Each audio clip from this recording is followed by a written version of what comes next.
একটা গুরুত্বপূর্ণ একটা ছোট ক্লাসে কয়েকটা মাত্র এমসিকিউ ডিসকাস করব, সুতরাং সাথে থাকুন এবং প্রত্যেকটা প্রশ্নের কারেক্ট আনসার কেউ কমেন্ট বক্সে কমেন্ট করুন।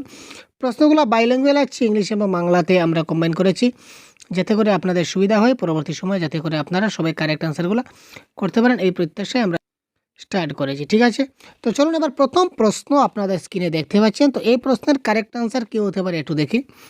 নিচের কোনটি বুনিয়াদী পঠন দক্ষতা নয়? এই প্রশ্নগুলো কিন্তু খুব গুরুত্বপূর্ণ প্রশ্ন, কারণ এই প্রশ্নগুলো কিন্তু পরীক্ষার সময় কিন্তু বারবার প্রশ্ন কিন্তু আপনাদের পরীক্ষায় জিজ্ঞেস করা হয় এই টপিকগুলো থেকে। ঠিক আছে, তো এই টপিকগুলো ছোটো ক্লাস হলেও খুব ইম্পর্টেন্ট বা ভ্যালুয়েবল ক্লাস হতে চলেছে। তো নিচের কোনটি ফাউন্ডেশনাল রিডিং নয়? বুনিয়াদী পঠন দক্ষতা, ফাউন্ডেশনাল রিডিং। তো ফাউন্ডেশনাল রিডিং মানে কি? ফাউন্ডেশন মানে একটা বিল্ডিংয়ের যখন ফাউন্ডেশন তৈরি হয়, আমরা কথা বলতে দেখি, আপনারা কমেন্ট বক্সে কী হয় কারেক্ট আনসারটা কমেন্ট বক্সে দিতে থাকুন, কারেক্ট আনসার কী হতে পারে। তো ফাউন্ডেশন মানে হচ্ছে কি, একটা বিল্ডিং যখন তৈরি করি তখন তার বেস মানে একটা শিশু একদম ছোট্টোবেলায় সে যে রিডিংটা শিখে, একদম ছোটোকালে আমরা ধরে নিতে পারি প্রি প্রাইমারি স্টেজে সে যে রিডিংটা শিখে, এখানে বলেছে নিচের কোনটা এই স্টেজের রিডিং নয়। দেখুন, রিডিং মিন্স কি? Reading with understanding. তো রিডিং উইথ আন্ডারস্ট্যান্ডিং মানে কি? পাঠোদ্ধার বা ডিকোডিং এটা তো থাকবে, এটা থাকতেই হবে, কারণ রিডিং মানে একটা লাইন পড়ে বা একটা শব্দই বা পড়ে, এই শব্দটা জল, সে যদি বলে জল, তো জল মানে কোন বস্তুকে সে জল বলেছে, ওই জিনিসটা যদি সে ভালো করে না জানে, তাহলে তার সে জল বলার কোনো অর্থ হয় না। ঠিক আছে, জল পড়ার কোনো মানে হয় না। তার মানে এটা তার পাঠ্য উদ্ধার বা সংকেত উদ্ধার বা ডেকোডিং বলতে পারি। ওয়ার্ড রিকগনিশন, শব্দটাকে চিনতে হবে। জল মানে এই যে জল এবং এটা যে আর এটা যে এগুলো কিন্তু তাকে চিনতে হবে, সুতরাং রূপ আর শব্দ শনাক্তকরণও থাকবে। আর রিডিং ভোকেবুলারি, শব্দভাণ্ডার পঠন, এটাও থাকবে। কিন্তু মরফোলজি বা রূপতত্ত্ব, এই একটু এই ছোট শিশুর দ্বারা কিন্তু সেই যে মরফোলজি কখনো সম্ভব নয়, রূপতত্ত্ব সম্ভব নয়, সুতরাং এই ক্ষেত্রে কারেক্ট আনসার হবে অপশন নাম্বার 3। নেক্সট প্রশ্ন দেখি।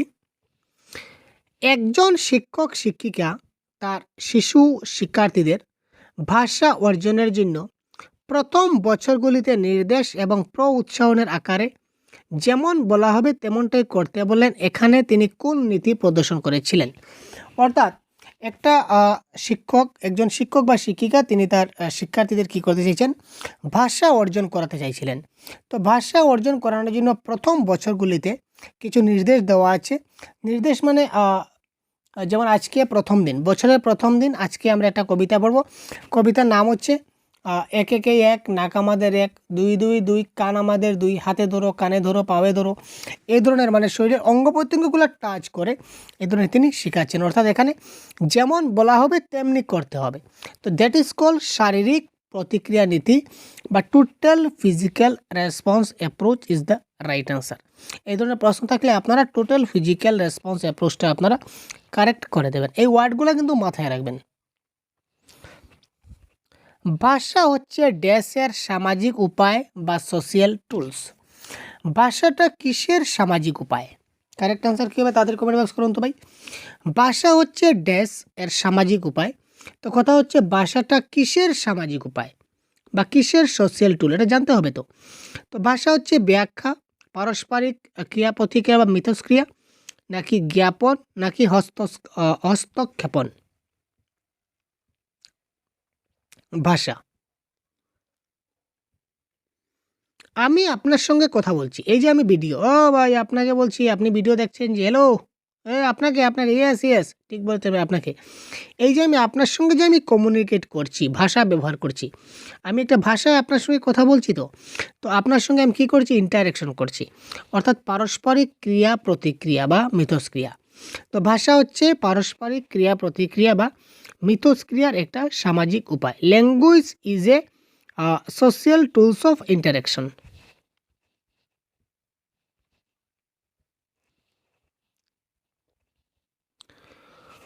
কোনো পাঠ পড়ে তার অর্থটা কোনো পাঠ পড়ে তার অন্তর্গত পুঙ্খানুপুঙ্খতা, স্থান, নাম, ধাম দিনক্ষণ খুঁজে বের করার সামর্থ্যকে কি বলা হয়?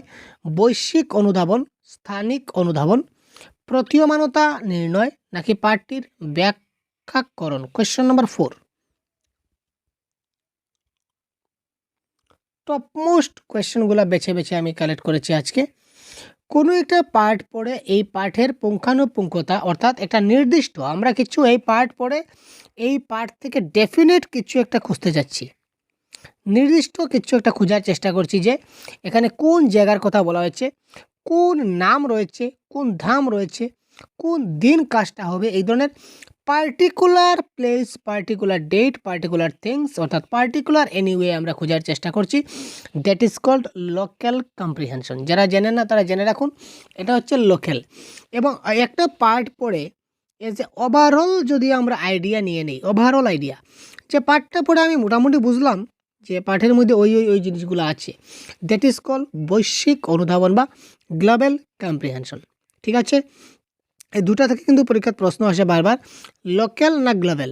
তো যদি পার্টিকুলার কোনো কিছু হয়, বারবার বলছি পার্টিকুলার, পার্টিকুলার কোনো জায়গা, কোনো নাম, কোনো ধাম, কোনো দিনক্ষণ বা এনিওয়ে পার্টিকুলার কোনো জিনিস, কোনো কিছু জিনিস যদি বোঝার হয় তাহলে সেটা হবে কি লোকাল কম্প্রিহেনশন।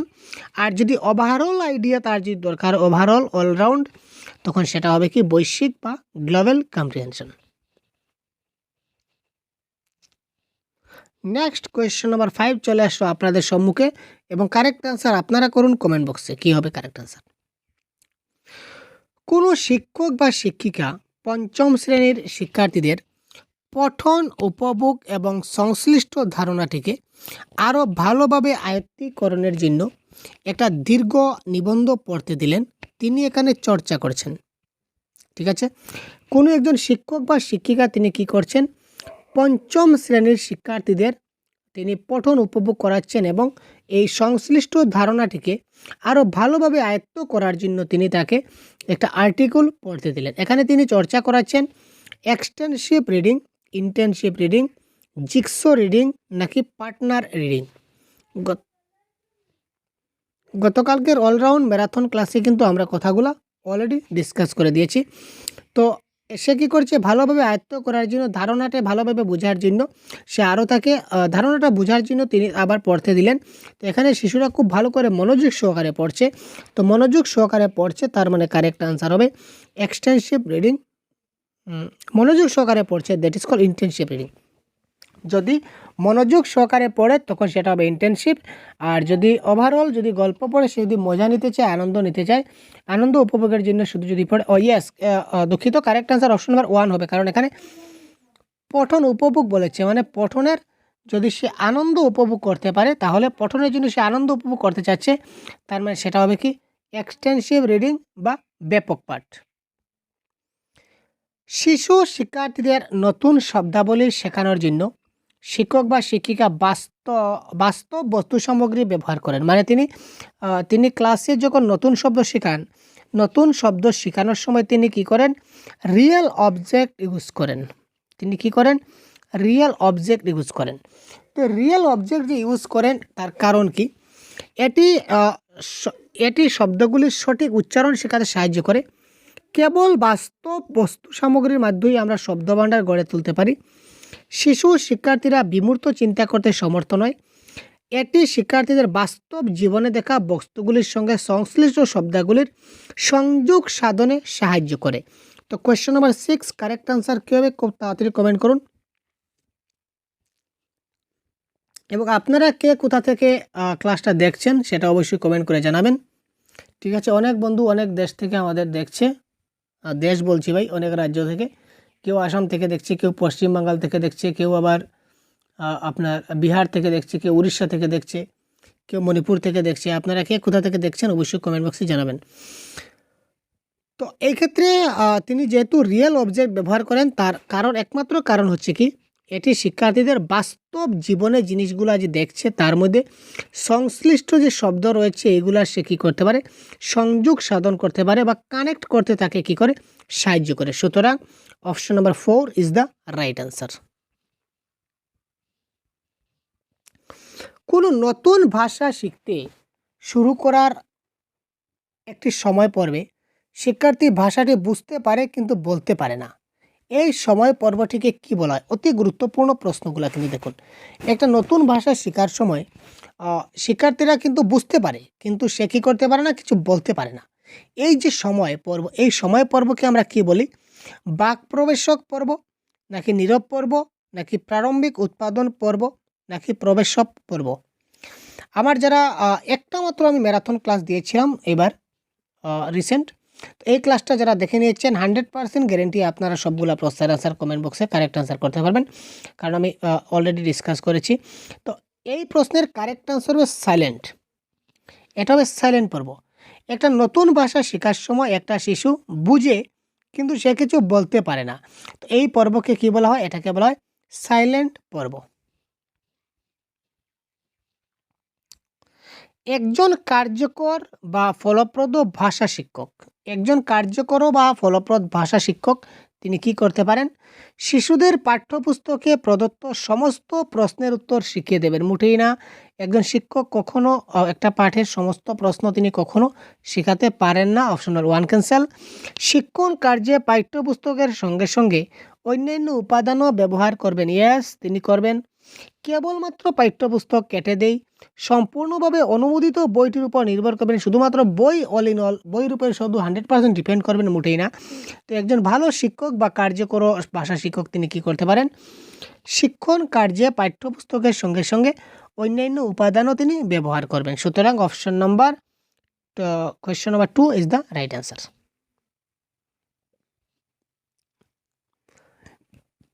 তারপর দেখি কারেক্ট অ্যান্সার কী হতে পারে। আপনারা দেখুন, আপনারা কমেন্ট বক্সে কমেন্ট করুন তবে কারেক্ট অ্যান্সার কী হতে পারে। একজন শিক্ষক তার ছাত্রছাত্রীদের ভাষা সংক্রান্ত কাজগুলি একটা ফোল্ডারে রাখেন। একজন শিক্ষক কী করেন? তার ছাত্রছাত্রীদের যে ভাষা সংক্রান্ত কাজ আছে সেগুলোকে একটা ফোল্ডারে রাখলেন এবং পরে তাদের ভাষা সংক্রান্ত কৃতি অর্থাৎ অ্যাচিভমেন্ট মূল্যায়নের জন্য ব্যবহার করেন। মূল্যায়নের এই পন্থাটিকে কী বলা হয়? আমরা অনেকবার কিন্তু বলেছি কোয়েশ্চন নম্বর 9। কোয়েশ্চন নম্বর 9 বিভিন্নভাবে পরীক্ষায় আসে ভাই, বিভিন্নভাবে পরীক্ষায় আসে, মনে রাখবেন। এটা ডায়াগনস্টিক টেস্ট হবে, অ্যানেকডোটাল রেকর্ড হবে, নাকি সামেটিভ মূল্যায়ন হবে, নাকি পোর্টফোলিও হবে? এক একটি করে আমরা বোঝার চেষ্টা করি। ডায়াগনস্টিক টেস্ট মানে কি? আপনি ক্লাসে গেছেন, ক্লাসে যাওয়ার পর আপনার কিছু আপনি ধরে নিন আপনি একটা ক্লাস করছেন, তো ক্লাস করার পর আপনার শিশুরা বুঝতে পারেনি। তো কেন বুঝতে পারেনি সেটা আপনি মানে জানার চেষ্টা করবেন, যাচাই করবেন যে আমি আজকে ক্লাসে বুঝালাম, আমার শিশুটা কেন বুঝতে পারেনি। এই যে কেন বুঝতে পারেনি, এটার জন্য আপনি যে টেস্টটা নিচ্ছেন বা আপনি যে প্রসেস চালাচ্ছেন, দ্যাট ইজ কল সমস্যা নির্ণায়ক অভিক্ষা বা ডায়াগনস্টিক টেস্ট। আর ব্যক্তিগত ঘটনা নীতি বা অ্যানেকডোটাল রেকর্ড মানে একটা ইনসিডেন্ট। আপনার ছাত্র একটা মানে একটা অস্বাভাবিক আচরণ করলো বা আজকে সে একটা অস্বাভাবিক ঘটনা ঘটলো, সেটা ভালো হতে পারে, খারাপও হতে পারে। এটা ভালো ঘটনা ঘটাতে পারে, খারাপ ঘটনা ঘটাতে পারে। তো যদি এরকম কোনো হঠাৎ ইনসিডেন্টাল কোনো একটা ঘটনা ঘটে যায়, তো এই ঘটনাকে আপনি যখন নোট ডাউন করে রাখবেন তখন সেটা বলে অ্যানেকডোটাল রেকর্ড, যেটা তার পরবর্তী সময়ে সিসিতে কাজে লাগে। আর সামেটিভ মূল্যায়ন মানে কি? সামেটিভ মানে হচ্ছে একদম শেষে, ঠিক আছে? অর্থাৎ ফাইনাল যেটা এক্সাম এজ এ রেজাল্ট, পরীক্ষা একটা ফাইনাল এক্সাম হয় আমাদের। তো ফাইনাল এক্সাম হওয়ার পর আমরা ফার্স্ট ফেল, যেমন সিটেট এক্সাম হচ্ছে আমাদের সামেটিভ এক্সাম, সামেটিভ এভ্যালুয়েশন। কারণ সিটেট দেওয়ার পর, সিটেটের আগে আমরা যে মক টেস্ট দেবো, সিটেট দেওয়ার আগে আমরা যে মক টেস্ট দিই, এই মক টেস্টগুলো হচ্ছে আমাদের ফর্মেটিভ অ্যাসেসমেন্ট বা ফর্মেটিভ এভ্যালুয়েশন। এটা আমি গঠন করছি যে আমার মেইন পরীক্ষার জন্য আমি প্রিপেয়ার হচ্ছি, দ্যাট ইজ কল ফর্মেটিভ। আর আমি ফাইনাল সিটেট দিয়ে দিলাম, দ্যাট ইজ কল সামেটিভ, কারণ ফাইনাল। তো যে পরীক্ষাটা বছরে একবার হবে কিংবা সেমিস্টার হলে 2বার হয়, কিন্তু সেটা ফাইনাল হয়, that is call summative assessment. আর পোর্টফোলিও মানে একটা শিশুর প্রত্যেক দিনের নথি, প্রত্যেক দিনের করণীয় কাজ। যেমন আজকে আপনি তাকে দিলেন একটা আর্ট করতে, সে আর্ট করে আনলো। আগামীকালকে দিলেন একটা ড্রয়িং করে আন, সে ড্রয়িং করে আনলো। পরশুদিন তাকে কিছু হাতে লেখা দিলেন, সে লেখাগুলো নিয়ে আসলো। এই সবগুলো যে ডকুমেন্টগুলা, সবগুলা যখন আপনি একটি বাচ্চার একটি মাত্র ফোল্ডারে যখন রাখবেন একসঙ্গে, দ্যাট ইজ কল্ড পোর্টফোলিও মূল্যায়ন। এই প্রশ্নের কারেক্ট আনসার পোর্টফোলিও মূল্যায়ন। কেননা সবগুলাকে ছাত্রছাত্রীদের ভাষা সংক্রান্ত কাজগুলি একটা ফোল্ডারে রাখা হয় এবং পরবর্তী যে সিসি যখন করা হয়, কন্টিনিউয়াস এবং কম্প্রিহেনসিভ এভলিউশন করা হয়, তখন তার অ্যাচিভমেন্টের জন্য এগুলা ব্যবহার করা হয়। দ্যাট ইজ কল পোর্টফোলিও মূল্যায়ন। যে পদ্ধতিটি লক্ষ্য ভাষা শিখনে শিক্ষার্থীর মাতৃভাষায় হস্তক্ষেপ ঘটতে দেয় না তা কি? এটা আপনাদের মুখস্থ হয়ে গেছে, এই প্রশ্নের কারেক্ট অ্যান্সার বলার দরকার নেই। অনেকবার এই প্রশ্ন ডিসকাস করেছি। টার্গেট ল্যাঙ্গুয়েজ, যে ভাষা মাতৃভাষায় অনুপ্রবেশ নিষিদ্ধ, যে ভাষায় কোনো মাতৃভাষাকে কোনো টাচ করে না, দ্যার ইজ নো মাতৃভাষা। যে ভাষা আছে ওই ভাষায় শিখতে হবে, ওই ভাষাটাই শেখাতে হবে, সে যে করে হোক। মাতৃভাষায় কোনো হস্তক্ষেপ সেখানে কোনো কাম্য নয়। That is called direct method. Question number 10, correct answer, that is called direct method. Direct মেথডের মাধ্যমে কোনো ধরনের আপনার মাতৃভাষার প্রবেশ ঘটতে এখানে দেবে না। নেক্সট প্রশ্ন আমরা পড়ি, নিচের কোনটি অধোগামী বা ঊর্ধ্বগামী ভিত্তিক নয়? অধোগামী বা ঊর্ধ্ব অধপন্থা অর্থাৎ টপ ডাউন অ্যাপ্রোচ। আমরা টপ ডাউন অ্যাপ্রোচ এবং বটম আপ অ্যাপ্রোচ নিয়ে অলরেডি ডিসকাস করেছি। টপ ডাউন এবং বটম আপ। টপ ডাউন মানে টপ ডাউন মানে টপ থেকে উপর থেকে নিচের দিকে যাবে, ঠিক আছে? যখন উপর থেকে নিচের দিকে যাবে তখন সেটাকে আমরা কি বলবো? টপ ডাউন অ্যাপ্রোচ, ঠিক আছে? আর যখন ছোট থেকে বড় অর্থাৎ নিচ থেকে উপরের দিকে যাবে সেটাকে আমরা বলবো বটম আপ অ্যাপ্রোচ। তো আমরা এখন যাব টপ ডাউন অ্যাপ্রোচ, অর্থাৎ কি আমরা উপর থেকে নিচের দিকে নামবো। তো উপর দিকে তখন নিচের দিকে নামবো, এখানে বলেছে কোনটা নয়। কোনটা নয় আমরা দেখি। কোয়েশ্চন নাম্বার 11, কবিতা এবং গল্প দিয়ে শুরু করার পর শিক্ষার্থী বর্ণমালায় আসে। কবিতা প্রথমে গল্প মানে সবচেয়ে বড়, আমরা উপরে গেলাম গল্পর পরে কি আসবে? প্যারাগ্রাফের পরে সেন্টেন্সের পরে ওয়ার্ড, ঠিক আছে? ওয়ার্ডের পরে আলফাবেট, অর্থাৎ বর্ণমালায় চলে আসলাম। বড় থেকে ছোট দিকে গেলাম। তো বড় থেকে ছোট গেলাম মানে টপ ডাউন অ্যাপ্রোচ, তো ঠিকই আছে। পড়া এবং শোনার সময় শিক্ষার্থী তারপর কি ঘটছে তা পূর্বান্নেই অনুমান করতে পারে, কারেক্ট? অর্থাৎ একটা জিনিস বলার পরে তার পরবর্তীতে কি ঘটতে পারে সে অনুমান করতে পারে, অর্থাৎ তার পরবর্তী কী এটা বুঝতে পারে, যেটি টপ ডাউন অ্যাপ্রোচ। ভাষার অর্থ উদ্ধারের জন্য শিক্ষার্থী পূর্বজ্ঞানকে কাজে লাগায়, এটাও কারেক্ট। এটা আমরা কনসেপ্টের ক্লাসে পুরো ডিটেলস আলোচনা করেছি। তো এই প্রশ্নের কারেক্ট আনসার হবে অপশন নাম্বার 3। আলাদা আলাদা শব্দ এবং পদগুচ্ছের উপর মনোসংযোগ করে শিক্ষার্থীরা ভাষা শিখে, তার সঙ্গে টপ ডাউন অ্যাপ্রোচের কোনো মিল নাই। সুতরাং অপশন নাম্বার 3 এই ক্ষেত্রে কারেক্ট আনসার। রিমিডিয়াল টিচিং মানে কি? What is remedial teaching? বড়িয়া কোয়েশ্চন ভাই। হোয়াট ইজ রিমিডিয়াল টিচিং বা নিরাময়মূলক শিখন? শিক্ষার্থীর শিখন ধারায় অনুপ্রবিষ্ট ফাঁকগুলিকে দূরীভূত করা, ভুল বোঝা ধারণাগুলিকে শুধরে দেওয়া, শ্রেণীর সমরূপতা রক্ষায় সাহায্য করা, নতুন ভাষাগত উপাদানগুলির সঙ্গে পরিচয় ঘটানো। তো কোয়েশ্চন নাম্বার 12 কারেক্ট আনসার কী হবে? রিমিডিয়াল টিচিং আমরা কখন দেই? প্রথমে আমরা কি করি? প্রথমে ডায়াগনোস করলাম যে আমার বাচ্চার কোথায় সমস্যা রয়েছে। তো কোথায় সমস্যা রয়েছে মানে কোথায় সেই জিনিসগুলো বুঝতে পারেনি। তো বুঝতে পারেনি মানে এখানে কি রয়েছে? তার শিখন প্রক্রিয়া ফাঁক রয়েছে। তার ফাঁক রয়েছে, গ্যাপস অফ লার্নিং। জিনিসগুলো যেগুলো তাকে বোঝাচ্ছিলাম সেখানে তার গ্যাপ রয়েছে, সে ওই জিনিসগুলো সে কী করতে পারে না, বুঝতে পারে না, এখানে তার গ্যাপ রয়েছে। তো এই গ্যাপগুলোকে ভর্তি করে দেব পরবর্তী সময় রিমিডিয়াল টিচিংয়ের মাধ্যমে। অর্থাৎ রিমিডিয়াল টিচিং হচ্ছে কি? শিখন ধারায় অনুপ্রবিষ্ট ফাঁকগুলিকে দূরীভূত করা।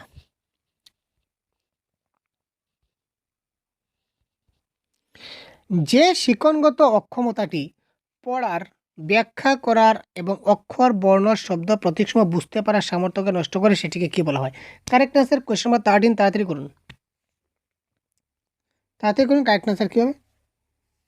Very fast.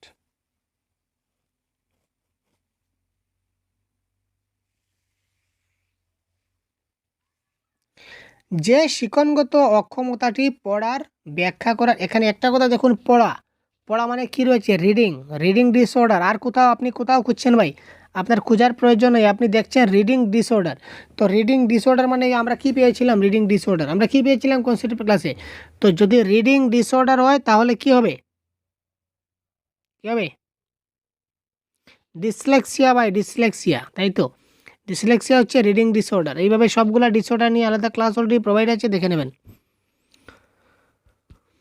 আপনারা জানেন, আমি জানি নিচের কোন বিকল্পটি ভাষা শিক্ষণ শ্রেণীতে মুদ্রণ সমৃদ্ধ পরিবেশের অন্তর্গত? মুদ্রণ মানে সবগুলা মুদ্রিত আকারে আছে।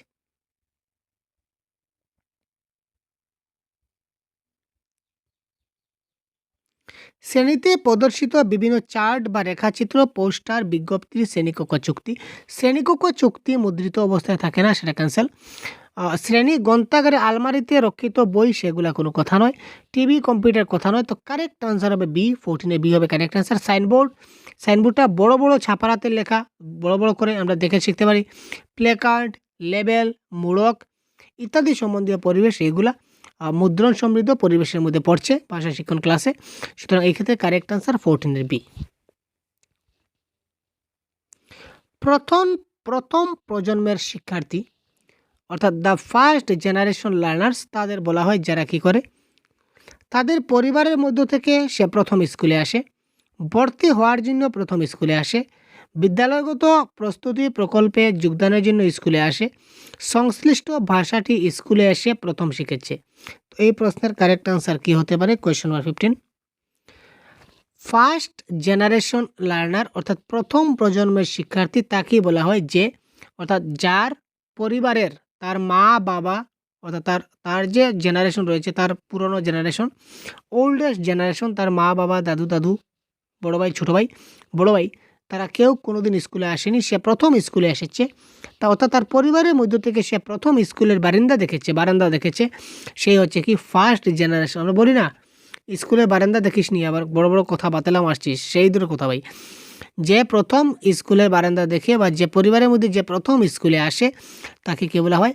ফার্স্ট জেনারেশন লার্নার বলা হয়। ঠিক আছে, তো এই ছিল আজকে সম্পূর্ণ এই ছোট ক্লাসের আনসার কি। তো এই ধরনের আনসার কি সহ এই পিডিএফ আমরা অলরেডি আমাদের পেইড গ্রুপে আমরা শেয়ার করে দিয়েছি। তো আপনারা যারা আমাদের প্রতিদিন মক টেস্ট চলছে, যারা আপনারা মক টেস্টে জয়েন করতে চান এবং সম্পূর্ণ বাংলা ভাষার যদি পিডিএফগুলো পেতে চান, তাহলে অবশ্যই আমাদের হোয়াটসঅ্যাপ নম্বরে যোগাযোগ করুন। সহজগুলো অফিসিয়াল হোয়াটসঅ্যাপ নম্বর আপনাদের দেওয়া আছে বা ভিডিও ডেসক্রিপশনে গ্রুপ আছে, গ্রুপে জয়েন করতে পারেন। ঠিক আছে, তো কে কোথা থেকে বলছেন অবশ্যই কমেন্ট বক্সে জানাবেন, কে কোথা থেকে ক্লাসটা দেখেছেন এবং পরবর্তীতে কোন ধরনের ক্লাস চাই এটা অবশ্যই কমেন্ট বক্সে জানাবেন। ধন্যবাদ, জয় হিন্দ।